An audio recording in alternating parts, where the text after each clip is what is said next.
1981年的时候，美军的航母上面发生了一件大事。当时有一架正在执行巡航任务的电子作战机徘徊者 EA-6B 在完成任务以后，准备返回甲板。舰载机在返回甲板的时候是需要引导员做引导的，但是飞行员向航母发送了多次信号请求降落，都没有相应的工作人员出来协助。在这种情况下，飞行员决定依靠自己完成降落工作。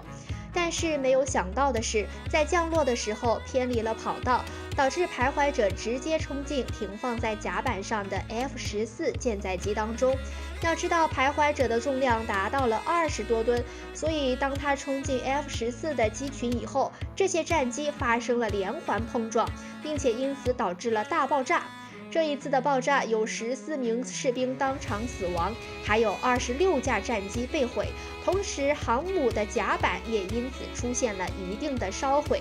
根据相关人员的统计，这一次的事故导致美军的经济损失至少达到9个亿。其实舰载机的起降工作一直都是非常危险的，而且航母上的飞行甲板长度很短，所以想要在短时间内将舰载机的速度降为0，并不是那么简单的事情。但是美军这一次事故的发生，更多的原因是他们的工作人员在航母上的工作态度太不严谨才导致的。